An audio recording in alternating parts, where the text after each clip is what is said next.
Good afternoon. How's everybody? Excellent. Well, welcome to everyone. The University of Michigan School of Music, Theater, and Dance and our partners, Michigan State University College of Music, are thrilled to launch this first college fair for performing arts in our region. So thank you for coming today. We have a great panel planned for you. But first, I'd like to introduce you to a person who is new to our school, our brand new dean. I'd like to bring to the stage David Gier.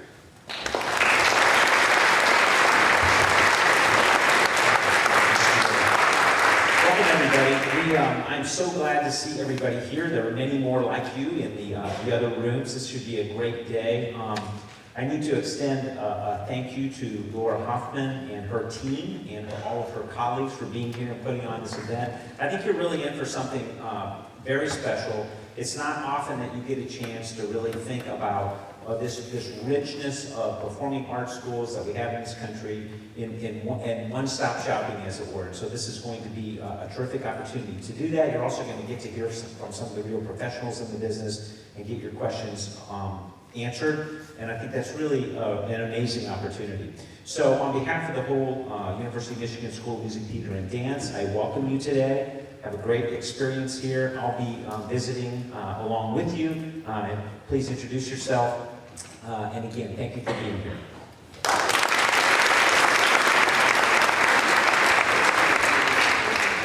Well, we have lots we could talk about, so let's dive right in.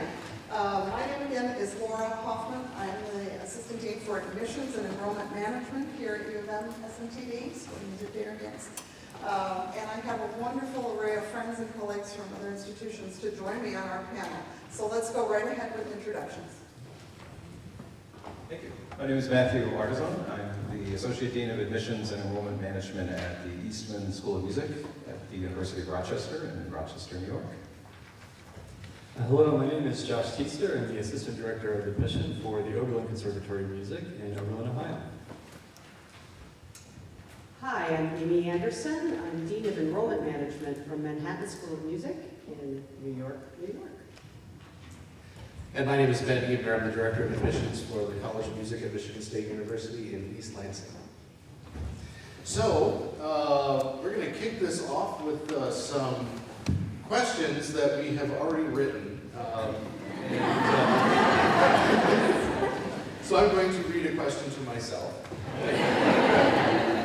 And then my colleagues are also going to have their own questions. So we have 5 kind of scripted questions. And when we're done with our questions, then it's time to hear from you about your questions. And we're going to have some microphones set up over here, and then just come on down to answer. So without further ado, let's kick it off with number 1 question. What are the differences between a university performing arts program, a conservatory program, and a liberal arts program?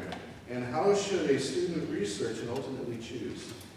Well, there's a lot of words that describe what we are, but a lot of those words are describing more of an administrative structure rather than, well, in some cases, an academic structure. At a university, you have the host university, you have a college within the university, a college of something, within the college of something, you have schools of something, and then departments of something. And I know this is all terribly interesting, but there are also schools that aren't part of a college, and there are also colleges that don't have those schools. So what does this all mean? Well, in a university setting, it's kind of how we try to organize things, but not always. So one might think, well, a college is better than a school. Well, no. The question is, what's better for you? And what the name is doesn't really matter, right? So what you would find at universities is often they're liberal arts institutions. Now that does matter because that's a different type of education. Than say maybe a conservatory would deliver more of a performance-based education, but not always. Sometimes conservatories are their own institution where they're not part of the university, but not always. So what are we really asking, and how do you choose between a conservatory, an institute, a college conservatory, a school of, or a college of? It's about the quality of education, it's about the environment, it's about, is it big campus, small campus, liberal arts, private institution, it's a public institution, might have something to do with tuition, usually does. So I think those are the things that matter more than university, school, college department of this or that. So I'll talk more about what's the difference between public and private. That's a big one. Public schools, usually if you're a resident of the state, the public school that you might go to, you can expect a tuition discount because you have been participating in the tax pool that provides that tuition discount to residents. If you're an out-of-state student looking at a public school, you don't get that tax discount, so you're going to be looking at kind of more like the private school prices. Are all public schools, if you're in the state, less expensive than out-of-state? Not always. Again, you're going to just have to do the research. The questions are how much is tuition, what do their scholarship programs look like, and so on. So you really do have to do your research, and these names can give you a clue. The other thing that I like to talk about is what's the difference between liberal arts and a school that's not a liberal arts institution? What is liberal arts? So I assume, how many of you were in high school art? That's pretty much everybody but the parents, right? Okay. So,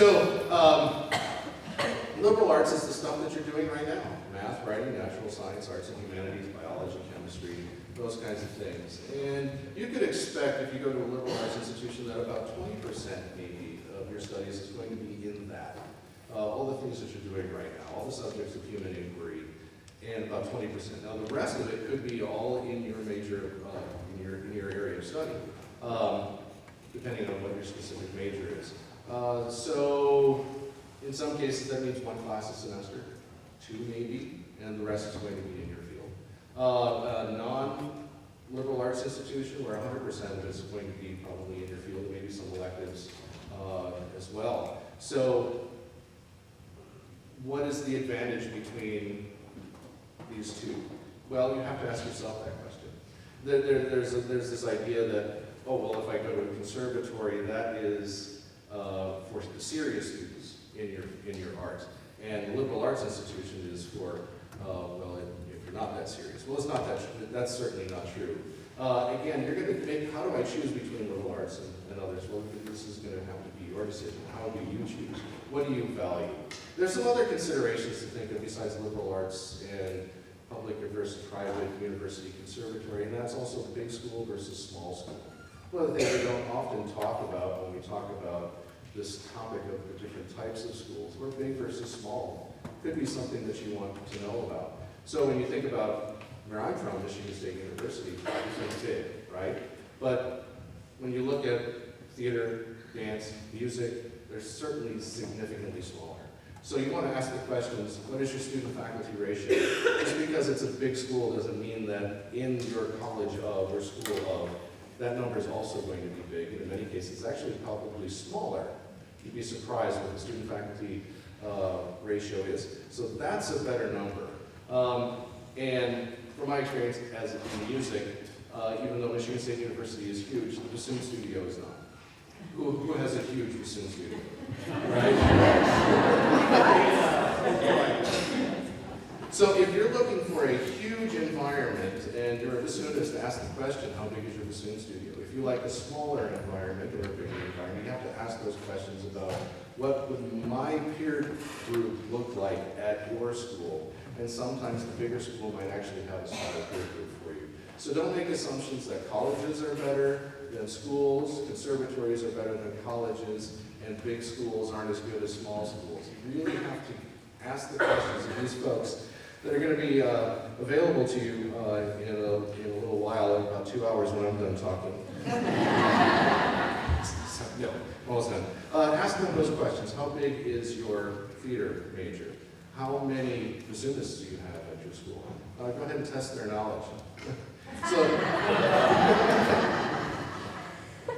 So these are the questions you ask today and after today as you do your research.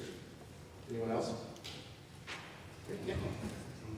I might only add that when you're thinking, I represent a conservatory, and I'm asked often at fairs about, can I take the sciences? Can I take math? I have a passion for that. So I think you have to also look at what your passions are.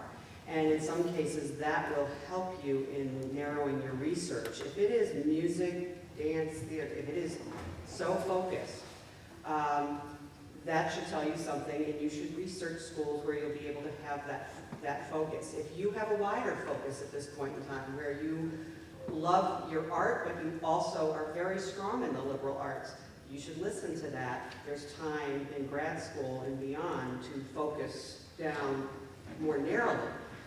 So that's the only thing I would add about that search, is examining yourself for what your strengths are and what are you not willing to sacrifice in this 4 years of undergraduate education. All right, so I'm actually going to end up echoing a lot of what my colleagues are saying. I think you'll hear that a lot today. My question to answer to you is, what should a student look for in a college of music, dance, or theater program, and what should they specifically do as part of their searches? So we've already hit on this, that it's really your choice as far as where you're going to go and study. And it's really important for you to have a concept in your mind about the things that are important to you.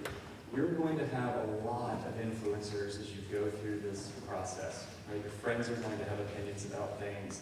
Your private teachers are going to have strong opinions about things. Your parents, as they help guide you through the process, will form opinions of things. You likely have preconceptions in your mind right now about what you think is a great school or is not a great school. And these are all really valid opinions. But at the end of the day, it really matters what you want to get out of the institution. And I want you to keep yourself open to that, especially when you're talking to all of these schools, when you're looking at schools, because you may think that a school is a great fit for you, but if you know what you really want to get out of it, and you go talk to that institution, you may find out that it's not a great fit for you. Or a school that you're only mildly considering may end up being a top choice if it really fits in with what you'd like to get out of your education. And so you're going to hear a lot about the fact that it's your choice. This is a fun process. I mean, this sounds like kind of a daunting thing, right? The question that I'm answering for you is, how do I pick my school? That's kind of a lot. That's a lot to take in. So really all I can do is kind of provide you with a framework for some of the things that you should be thinking about, and some of these have already been hit on in what we're discussing, and then maybe how to go about getting the information. So some things to think about. I like to categorize these in 3 ways. There's the environment, there's the program, and there's the faculty. And we'll start with the program. So as my colleague Ben was saying, what is the program giving you? What are you getting out of it? If you are going to performance, or you're going into the field of performance, what are the opportunities to perform? Right? That's what you're looking at doing. So what opportunities does the school grant you? How many ensembles are there? What's the quality of those ensembles? What's the breadth of repertoire that they're covering? How many of them are available actually to you? You know, if you ask a school, how many ensembles do you have? And they say, oh, we have 6 ensembles. Great. How many of them are for underclassmen, for upperclassmen? Are they graduate level? You really have to dig into the program itself to find out what you would have access to, what those opportunities are. So I'm basically going to be asking you just a lot of questions that you could be asking yourself, have in the back of your mind.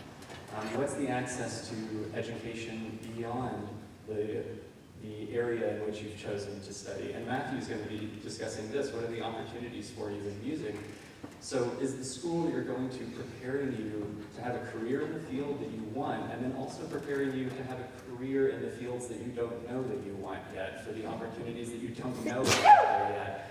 Is it a nice, well-rounded education? What does that even mean to you? You know, access to liberal arts, is that something that gives you a well-rounded education, or does it dilute the training experience? That's a total opinion. I have an opinion about that. Everyone up here has an opinion about that. Your opinion about what's important there is what matters to you. So you need to figure out what the program offers you. And then you need to look at the environment, right? Where are you actually going to be living your life and having your daily routine? How easy does that make it on you? You know, can you practice when you need to practice? Where are you going to be taking classes? Where are you going to be living, eating, doing your laundry? If you get the flu, are you going to the clinic on campus, or is there a clinic down the street? All of these things can factor in. And the environment can be really important. If you want to practice in the morning and then make it to your 9 a.m. theory class, that's totally fine. If you want to be in an environment where you take a cross-town bus to get there, as long as you understand that that can be a little more hectic than taking a stroll across campus. Both are totally fine, but very different environments. So you need to look at that. What's the community like? I think that's a really important thing, and Ben mentioned that as well. What's the bassoon studio like? And is there a community there? Is the student body itself a community? Is your area of study a community? Is it competitive? Is it collaborative? These are all questions that you should be asking yourself and digging into the student body. Look at the student body. Are they happy? Are they tired? Are they really manic? You know, just look at what's happening with the students around you and see if you can see yourself as part of that student body. And then you have the faculty consideration, and this may be more specific to musicians than the other fields, and I'll rely on my colleagues that maybe work more in the areas of theater and dance to see if there's an equivalent. But the private teacher is a very, very strong consideration for musicians. And there are considerations in this as well. Are they a full-time or part-time faculty member? Either one is okay, but the question is, how much time do they have to give you in your development? Do you need just someone to demonstrate something to you, or do you want more of a mentor than that? I have to say that every great performer is not a great teacher. And every great teacher is not a great performer. You really need to meet these people and see what they can offer you, see what's happened within their studios, where are the graduates going, how do they work with you as a person. These are all the things that if you, I think, keep in the background as you go through the process, it can be a fun and organic thing to look at schools and programs and see if you can envision yourself there. So what are the little nitty-gritty steps that you need to do this? You've got to do your research. You've got to spend some time looking at these schools. I see many students who've come to campus and they've never looked through the program. They don't know the questions that are important to them. They don't know what they're asking. So think about that. Dig around the websites, look at department pages, get information that way. Use your admissions professionals as a resource, right? We can really distill programs for you. But you also have to understand that, I don't want to say there's biases there, but we also have opinions about what we think is most important, and we may be presenting what we think our schools do best, and those are valid opinions, and those are good things, but that's not the only thing. So you have to ask the questions that are specific to your interest, and ask that of us. You need to visit campuses. That's really, really important to get a sense for the environment. You don't have to do that at any certain time. I think that it's a very valuable thing to do it ahead of your actual application and audition process, because you may write off a school because you don't like the environment, or you may decide to apply to a school because of that. But at some point in time, maybe during the audition process or after you've been admitted, you need to go experience the environment for yourself. When you're taking a campus visit, really involve yourself in the day. Set up a meeting with faculty. It's very important that you meet with the faculty and you see what that relationship is like. If you do connect with that person and if that will work with you, sit in on rehearsals, events, classes, live the life of a student there for a day. Is that possible? Can you make it to this class and that class as you're going throughout the day? Really live the environment and talk to the students. I think that that's almost the most important thing. See what the student body is like. Stop people, ask them questions, see what they like and what they don't like. They will be incredibly honest with you, I promise. If there's a problem, they will happily tell you about it. They will happily tell you the things that they really like. Anything to add to that? Very comprehensive, Josh. Too comprehensive? No. Maybe too comprehensive. Thank you for the time. Sorry. Okay. All great stuff, yes. All right, question number 3. And I'm sure this is on the mind of the seniors that are with us today, and the juniors, we know this is a heartbeat away. So, how many schools should a performing arts student apply to? And what's the timeline for senior year? So this is into the practical. Try not to trip on my water. So senior year. By the time you get to senior year, hopefully you have done some of the things they're talking about. You have developed a list of possible schools, and maybe it's huge. I know sometimes high school guidance counselors don't suggest 10 schools. They might be saying, well, you should narrow it to 6 or something. And that's all fine and good. But in performing arts, there's a couple other wrinkles that you have to weigh in. So I think starting with a list that's really long is just fine. But by the time you do some of the website research, You maybe emailed or talked to folks like us or folks that will be in the rooms. You've got a little more inside information. You're starting to get a better feel for it.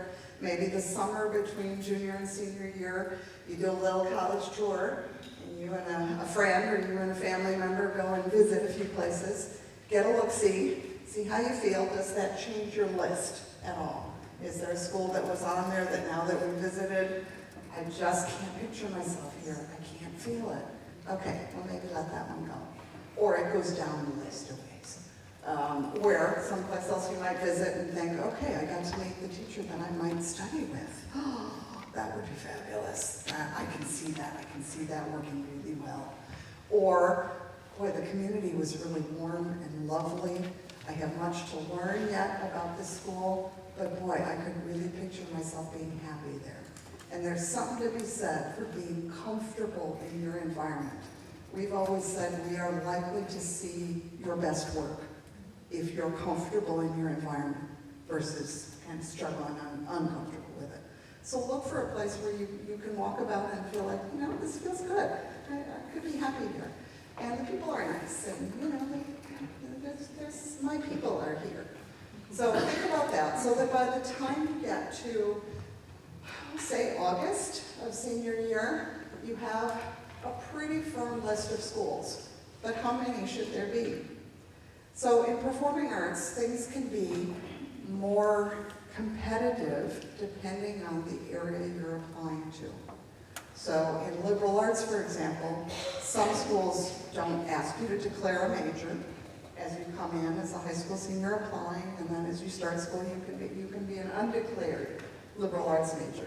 But nobody in performing arts is undeclared, right? You've been dancing since you were 3, or playing the, not bassoon, you've been playing the harp since you were 7.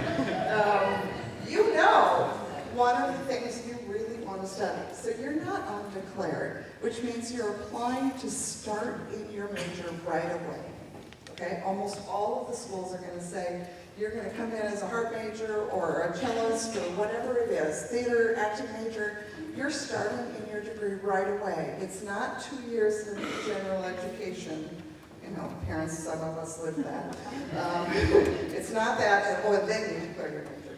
So by applying to be a cello major or an acting major or a musical theater major, whatever that, there are specific goals that every school has to make a great educational opportunity for you. We can't have, as lovely as it would be, all sopranos. You need some sopranos and some tenors and some basses in, you know, right? So there are goals to make that work so that when you get there, it's a really great program. So if you're a soprano, you know already it's going to be more competitive for you than a liberal arts undeclared major. So that means, okay, I probably need to have more schools on my list. So it depends on what you're applying to, how many schools. What do we think?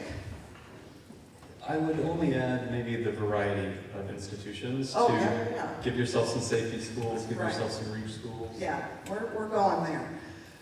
I was trying to get them to say maybe how many, and maybe I didn't phrase it well. What do you think? I think it's really hard to say. It I is. think it's very It is. individual. I was just at an event out in California with some high school students, and a musical theater person, no, sorry, that's wrong. It was a composition student, was applying to 27 schools. That would seem much. That would seem much to me. So maybe not that. Personal circumstances aside, that seems like too many. So here's what I would like to suggest, is that 3 is too few, 27 is too many. Somewhere in the middle. But what was raised is exactly the point, is you have to look at a range of schools, right? I'm sure your guidance counselors have very well-meaning discussions. Well, you know, if you're going to have a reach school, you know, those that you think, boy, this is going to be hard. I might not get in, but I might. I gotta try. If you have some reach schools, things that you know I'm going to have to really, really show them my best work to make this one happen. some schools in the middle, and then some schools that you think, oh, I could probably do this. You know, I have what they're asking for. So there's that consideration. Okay, how many reach schools do you want on your list? You can't have only reach schools, right? If you have 2 or 3 of those, that's fine. Go for it. Never be afraid to go for it. Nothing good can happen if you don't try, right? But schools then in the mid-range, maybe 4 or so. Schools that you think are well within your reach, I could do this. I have what they're looking for. Maybe 2 or 3 of those. So that adds up to almost 10, right? And then if you're in sopranos, maybe you say a factor of +2, +3. If you're a harpist, there are fewer harpists than there are sopranos. All right. But there's a wealth of great teachers out there. If you're in musical theater and you're a woman, there are lots of us. So, okay, we're going to ratchet that up by a factor of +5. But that's okay. Don't back yourself into too narrow a corner, right? You want to have options. In the end, if you have loads of wonderful options and 8 schools offered you admission, huzzah, great. Now, more research to figure out what to do about that. But you want to have options. So somewhere in the, we would probably agree, 5 to 12 seems reasonable for performing arts, okay? You have to do your research, make a little chart. I know, it's my personality type. Make a little chart so that you can keep track, and family members, those that are in your circle of influence, can help you with that. Figure out what's going to be best for me, okay? Good? Does that get us going? Okay, I'm up. Before I start, I love seeing the Michigan swag. I am a rabid Michigan fan. I did not go to school here, however, I kind of wish I had. But do I have any Burns Park, Tappan, and Pioneer people out there? Best years of my life at Tappan, I'm just telling you. I had a really good time for a little junior high sport, so I'm so happy to be here with you today to discuss something I never imagined when I was back at Tappan that I would be doing. So my question is, what are the faculty looking for in an applicant during pre-screening and a subsequent live audition? Okay, let's talk about what is pre-screening. Most of you probably have an idea. But as Laura mentioned about many sopranos, many violins, not so many bassoons, not so many oboes. The larger instruments at some of our schools, or school by school, will make decisions on having a pre-screening requirement as part of your initial application. So that when you are completing the applications, which nowadays, we don't have to get your cassette in the mail and stick it in. Been there, done that. Now we move to CDs. Now, you guys just upload it magically, and it's beautiful. So you want to look at the website of the schools you're applying to, in the discipline you're applying to see which of the schools, if any, or if all, require this pre-screening requirement. Now, they won't all require the same thing for pre-screening. If you're a soprano applying to 7 different schools, there may be 7 different requirements, okay? So you have to work with your teacher, instrumentalists, anyone that has a pre-screening requirement to anticipate what those pre-screening requirements are going to be. And the faculty, yes, is using the pre-screening to get the applicant numbers that come for the live audition to a manageable size, knowing that we do have enrollment targets that we need to meet to balance orchestras, to balance voice studios, etc. Musical theater, there's limited amounts of slots. So if you're applying to many schools, to reach schools, and it's determined that you don't pass the pre-screening, it lets you know before making the big trip and the investment to the school for the live audition, and lets you focus more on the schools that have passed you for pre-screening. Okay, so what are they looking for in the pre-screening tape or the upload? Talent would be one. Probably a pretty big one. So talent and ability, but you know, there used to be a TV show, I can name that tune in 6 notes. And the faculty are going to give you a certain number of selections in the pre-screening, but they're going to know pretty quickly whether it's or okay? They want it to be this. And if it starts off kind of, they're waiting for more. That's why there's more material that you're able to present, a different style of material to see. They're also looking for potential. Certainly some innate talent in what you are choosing to pursue, but potential. And they are experts. They can tell that too through maybe a little intonation problem, a wobble, you know, that's okay. So talent, potential, dress well for your videos. Don't be sloppy. You don't have to pay a ton to go into a professional recording studio. I don't think the faculty care for that so much anyway. Just doing it in a place with decent sound, maybe in your school music room or hall or something will be fine, but we don't want something that looks like it's been potentially over-engineered, right? Because what's that going to do? That's just not going to give an honest representation. I would also suggest you introduce yourselves in your pre-screening videos. Oftentimes, you know, we turn on the tape and sits down and just starts. It would be nice for the faculty to be able to have an idea of your personality before you start to perform. That can change the minds right there, the sparkle, the passion that comes through. So just introduce yourself, briefly.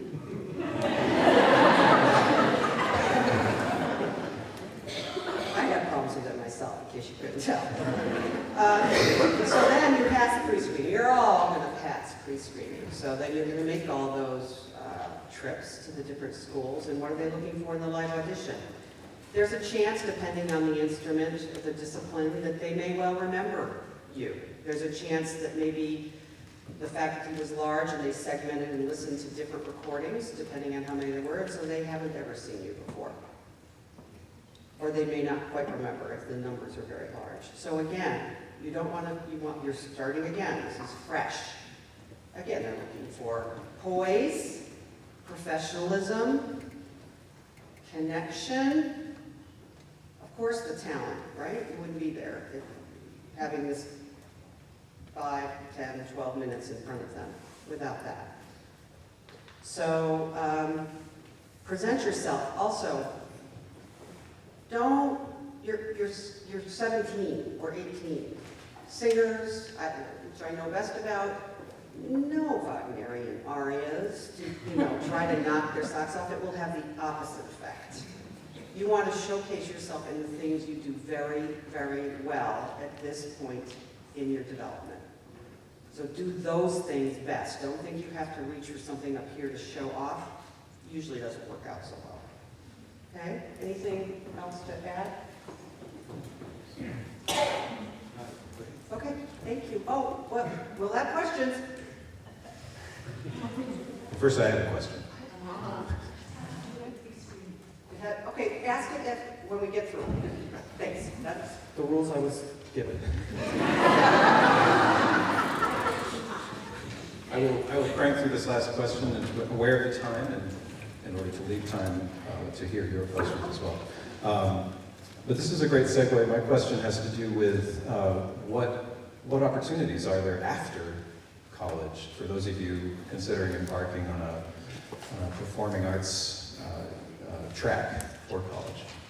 And Amy was just talking about the importance of talent, right, as being central to this whole process and what the faculty are looking for. It's a perfect segue into kind of what happens on the other end. So we can talk all about the strength of our programs and what we train you to do and the skills that we give you and the curriculum that we provide for you and the great faculty that teaches you and all the things that they do and that you get from them. But ultimately, at the end of the day, it's as it has been all through high school, it will be through college, and it will be going into your professional lives. It's what you bring to it yourself that will determine your success. So yes, the talent is key, but what you do with it is, of course, important. We all have stories of students who have demonstrated great talent coming in, but upon arriving on our campuses, maybe didn't demonstrate the greatest level of perseverance and grit and resilience in the face of setbacks and challenges and those kinds of things that happen in life, and maybe in the performing arts track in particular. So that is a critical piece of it. So to get to this question of what opportunities are there for you when you finish a performing arts degree, I would say I have two answers. One is, in a traditional sense, and does anybody feel any anxiety about this question, by the way? Anyone at all? I only see parents here. One is to say, yeah, well, aren't there fewer opportunities than there used to be? There are so many more students graduating these days with arts degrees, like tens of thousands a year, and how many orchestra openings are there, and how many openings at the major opera houses are there, and how many roles will there be for this year on Broadway that I can audition for? And so aren't there fewer opportunities just as a ratio of like the number of students to how many jobs there are for those students?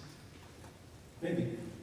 But the other way I would answer the question is, aren't there more opportunities than there ever were because the musical professional landscape has changed entirely, so that most of our students coming in, we find this, is that in the orchestral instrument areas, they're not telling us, I want to be an orchestral musician.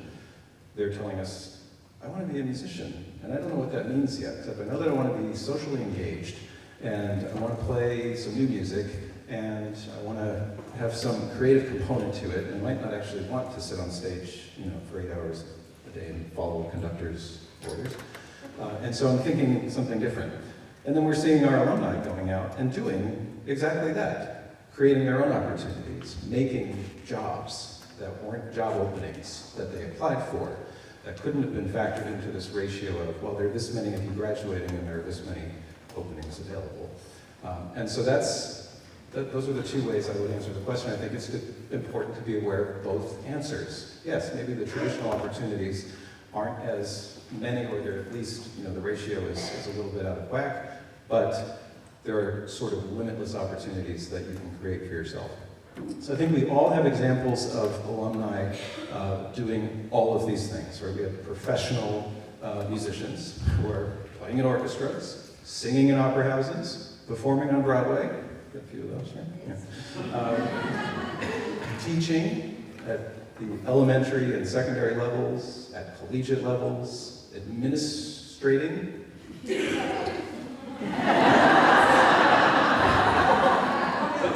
We're all music graduates, yes? Yeah, we have jobs.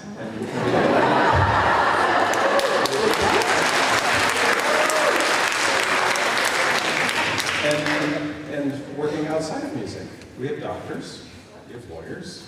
Yeah, they have to go get, a bit more training and field. But their undergraduate degree didn't prevent them from doing that.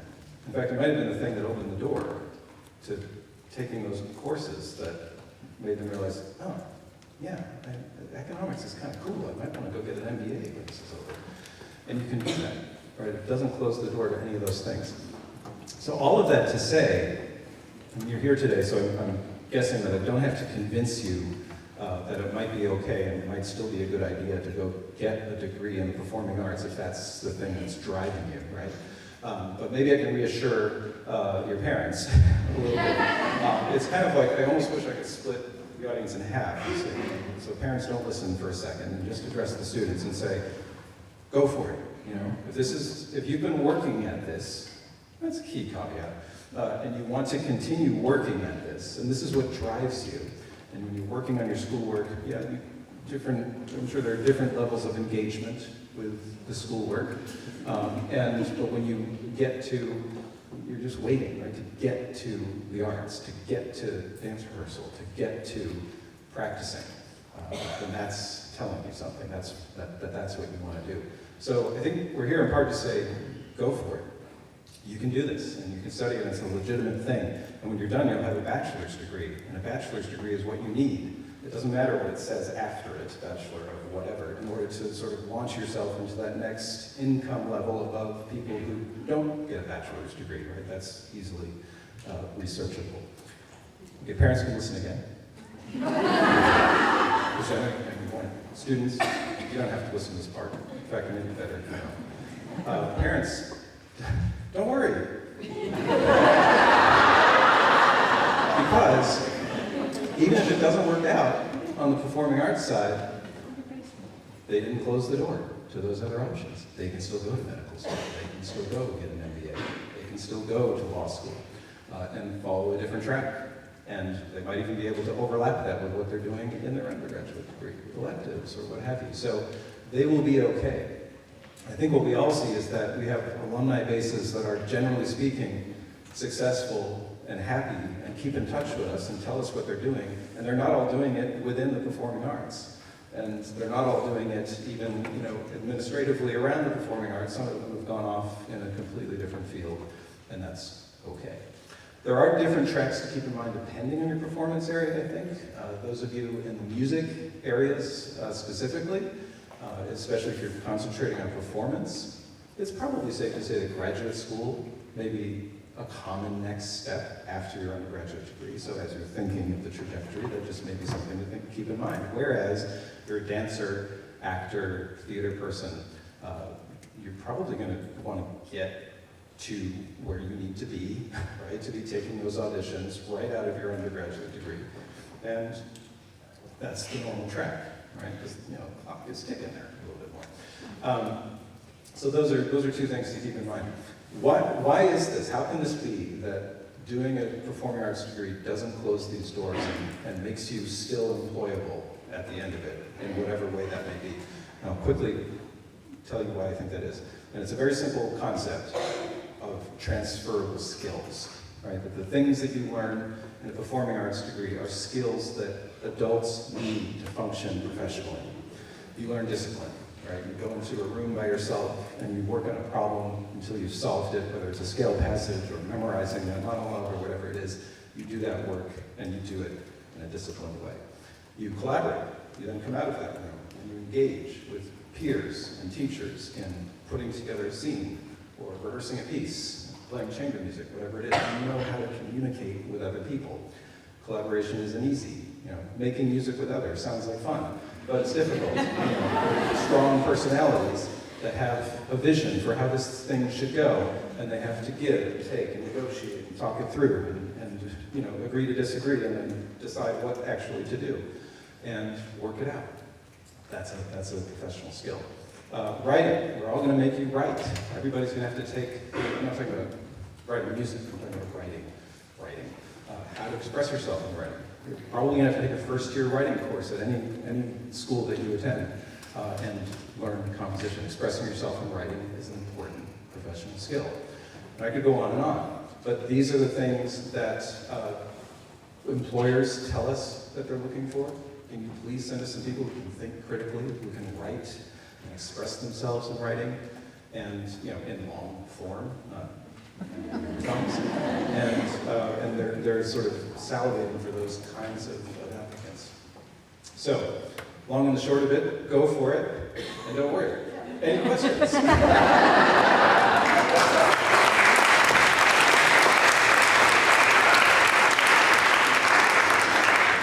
Okay, so we'd like to invite your questions for the balance of our time here. We have a microphone right here. If you have a question, come on up. We're going to get another microphone up there. Come on up to the microphone. Ask your question. Let's get started. Those of you who are in the Macintosh Theater or in the Watkins Hall, you are invited to come on in and step up to the microphone yourself to ask your question. So let's begin here. Hi. I bet this varies by school, but what's the kind of process with applying academically and then sending in a pre-screen or going to an audition? Like, how does that work? Do you have to say, oh, by the way, I'm going to be auditioning for this when you apply regularly, academically? In some schools, is that even necessary? That was all the confusion for me. So the short answer to your question is yes, it varies by school. It's a great question to ask. I feel like when we do these presentations, half of what we're telling you is to just go away and do your research. You know, that's kind of what you have to do. So for, you know, there might be some generalities of a university-based school may require that your academics be reviewed before they invite you to the audition. You may even be applying through a centralized university application process that then gets forwarded, as it were, to the music unit. Whereas a conservatory, obviously, you're applying directly to them, and some conservatories don't even look at the academic file until after you've auditioned, and then try to figure out that there's no serious red flags there.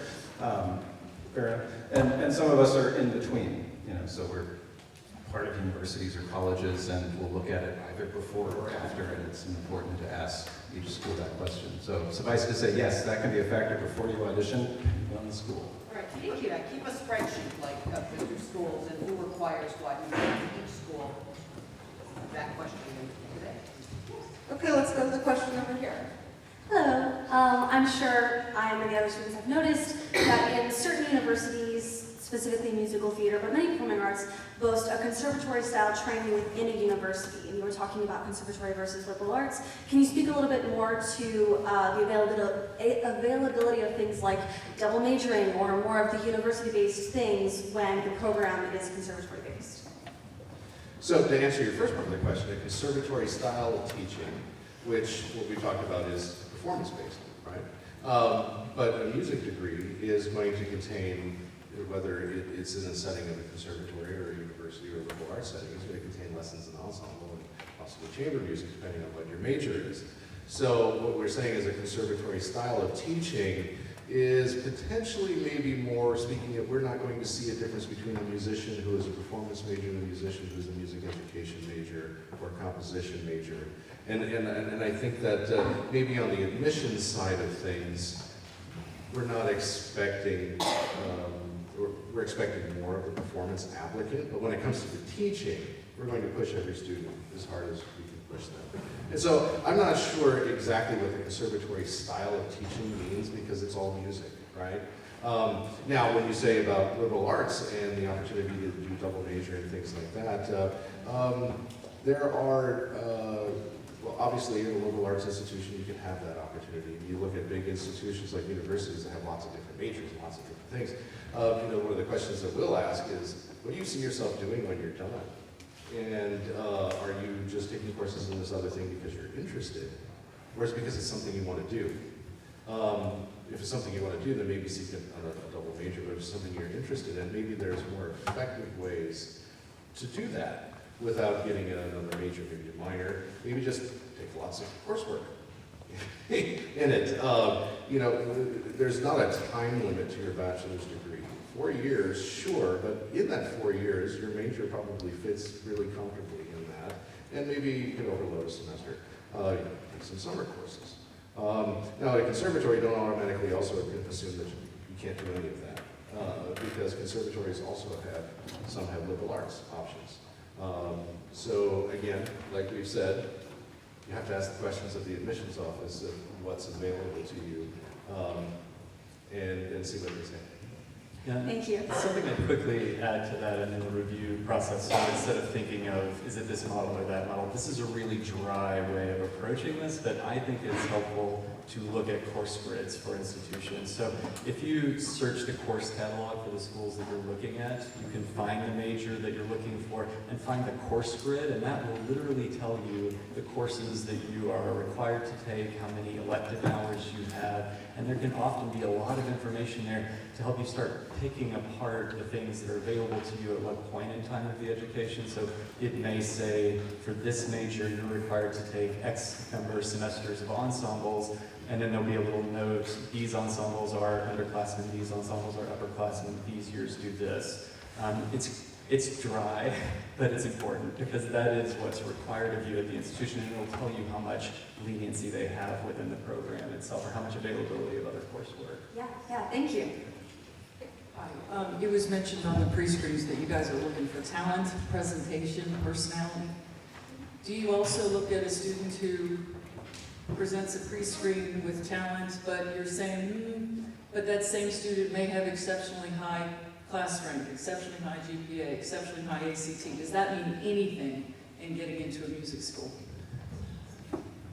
I think that will also vary by school, because the pre-screening sometimes is handled just by the faculty who are not reviewing the academic side of the file and just looking at the pre-screening selections and making a decision, yes or no, on the talent portion.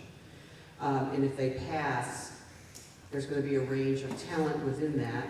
And then certainly when it gets to the admission committee time, we are looking very closely at the academics. So you may have a very high audition score in dicey academics, which we're going to be like, are we willing to go down this road? Or you could be more of a borderline person with extraordinary academics, and we say, like, it takes a village, and we're building a community here. So at that point we would, but I don't know, every school might be different. That's a good question to ask for pre-screening. Are faculty reviewing academics at the same time, or just the art?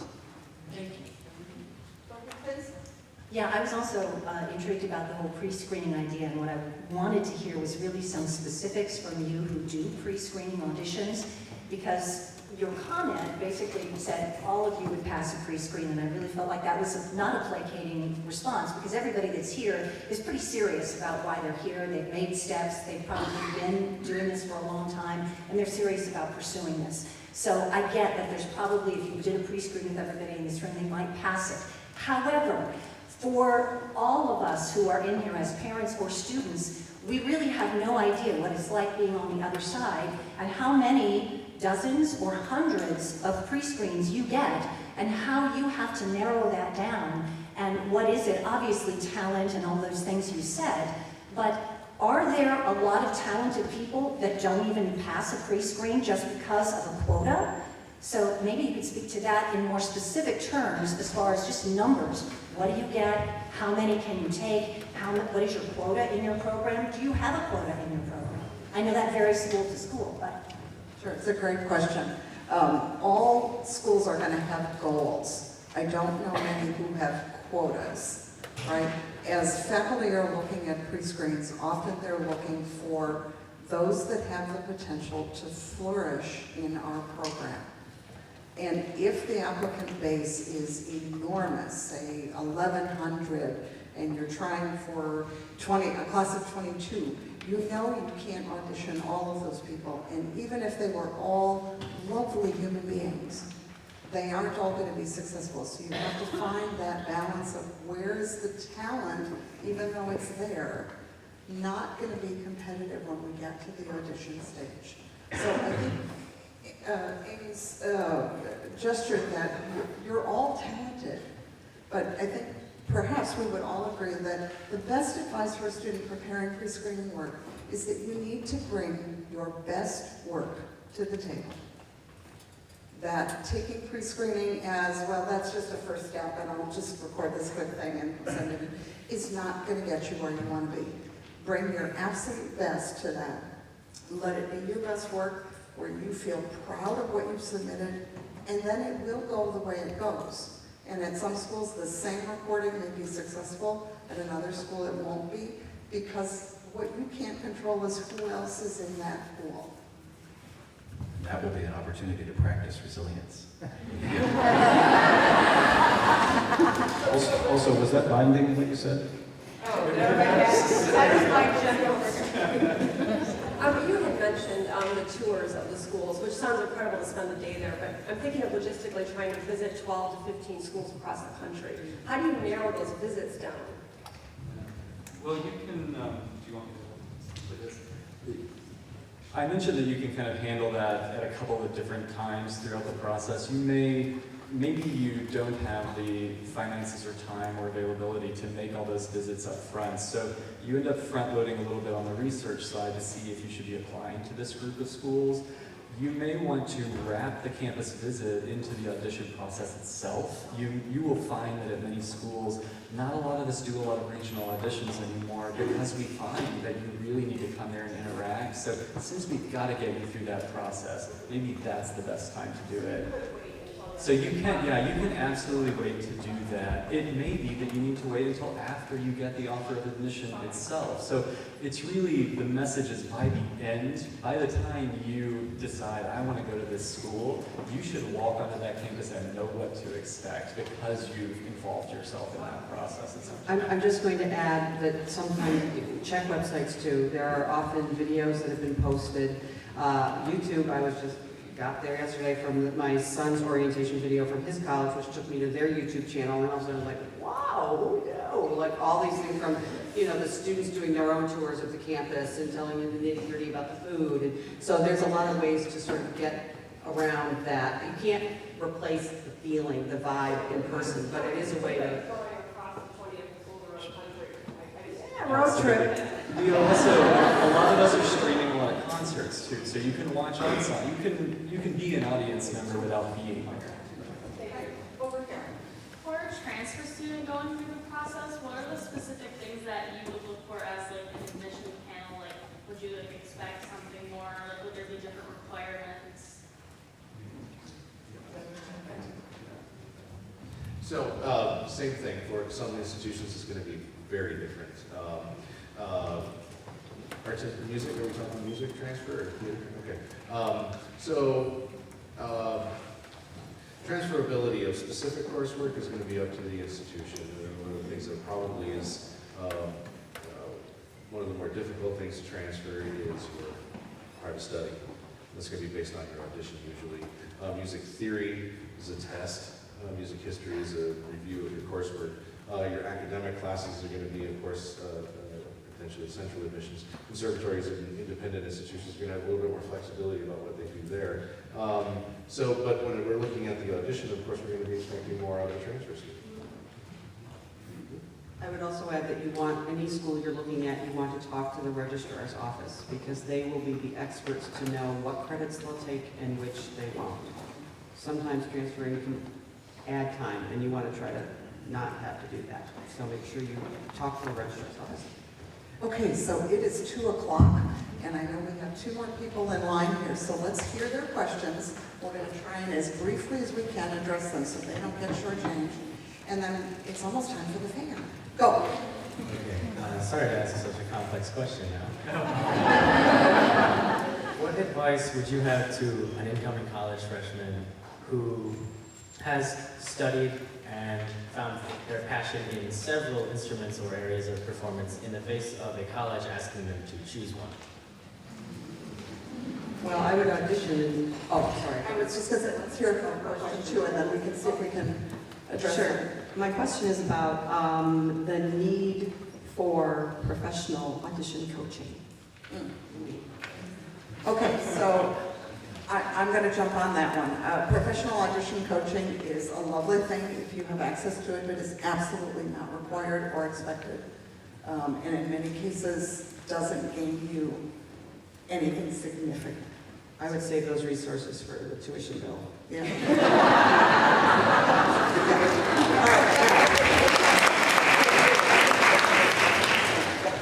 Yeah, the multiple instrument question is a good one. It's a common one that we get.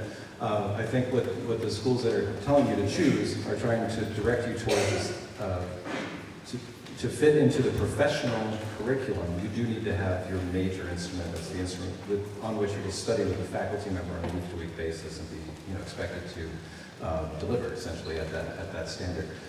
If it's difficult for you to choose, or that instrument, there isn't one that you would elevate to that position, then it may be that Bachelor of Arts approach might be the better approach, where you can study music while pursuing an academic degree and still continue to be engaged with music. So you could do a whole session on pursuing music without majoring in it, as a thing that you can do. I would also just say to audition for multiple instruments, and that process at the different schools will help you identify where your strengths are. Some schools may also allow you to double major. Right. So all of these things are kind of school specific, and how much do you want to do all of those? All right, folks, it's time for the fair. So let me ask you a question.